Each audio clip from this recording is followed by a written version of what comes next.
Chapter 7. In the forest, in the night. Jack stood on stage in the bright sunlight. He felt 3,000 pairs of eyes staring at him. "How now, spirit?" Puck said in a loud voice. "Whither wander you?" Jack looked down at his scroll. He pushed his glasses into place. He opened his mouth.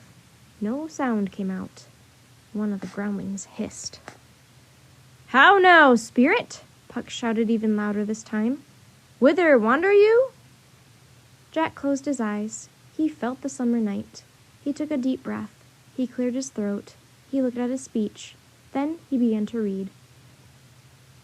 Over hill, over dale, through bush, through briar, over park, over pale, through flood, through fire, I do wander everywhere, swifter than the moon's sphere, and I serve the fairy queen. As Jack read, the audience grew quiet. Jack forgot he was Jack. He was in the forest, in the night, talking to Puck. When he finished, not a single groundling hissed or threw things. Jack took a deep breath as Puck started his lines.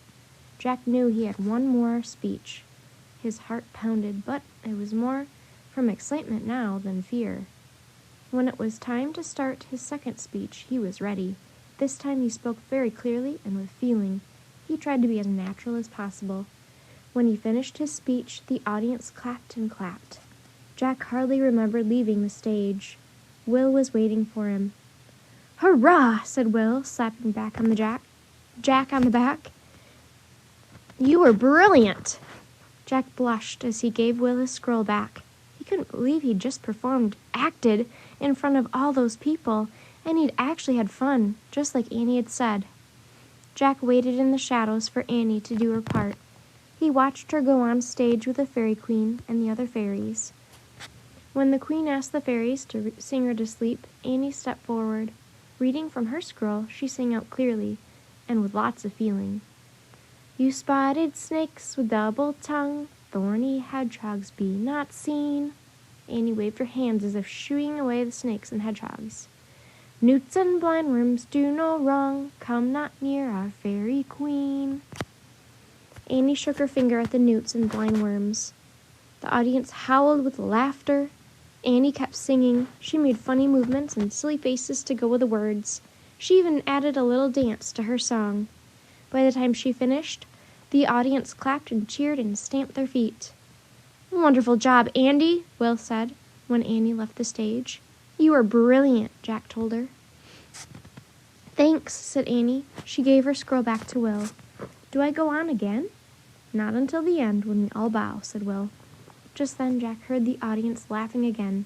He really wanted to see the play, so he found a shadowy spot at the back of the theater and watched from there. Jack couldn't understand everything people said, but he could understand the story. It was about people in love, but none were able to marry the people they loved. The funniest part was about the fairy king and fairy queen. The king was mad at the queen, so he put magic juice on her eyelids to make her fall in love with the first person she saw. Puck worked for the king. He wanted to make the king's trick even funnier, so he put the head of a donkey on a funny man. When the queen woke up, she saw the donkey man. The magic made her fall madly in love with him. The fairy king finally broke the spell. Puck turned the donkey man back into a human while he slept. When the man woke up, he looked about in wonder. "I've had a most rare vision," he said. "I have had a dream." Jack whispered the words to himself. "I have had a most rare vision. I have had a dream." Beside him, a group of actors gathered for the last scene of the play. "My lion mask is missing," one of them wailed. "I cannot be a lion without my mask." "Hush, of course you can," said Will. "Just roar, and roar again." Will pushed the actor on stage. He wiped his brow. Then he caught sight of Jack. "Get Andy," he said. "It's almost time for our bow." "Annie? Where is Annie?" Jack wondered. He hadn't seen her in a while. He peeked into the costume room. She wasn't there. Jack's heart started to pound. He had a scary thought. "Oh no," he whispered. Jack ran down the stairs. He opened the door. He was happy to see Annie running out from some trees behind the theater. "It's time to bow," he said, grabbing her hand. "Where have you been? What did you do?" "I'll show you later," said Annie. Jack and Annie charged upstairs together. They found Will and some of the actors waiting. Puck was finishing his last speech on stage. So good night unto you all. Give me your hands if we be friends. Andy! Jack! Said Will. He grabbed Andy and Jack. Puck ended his speech. The audience gave a big hand. They clapped and whistled and shouted. Jack and Andy ran on stage with Will and the other actors. While the crowd cheered, they all bowed once, twice, and once again.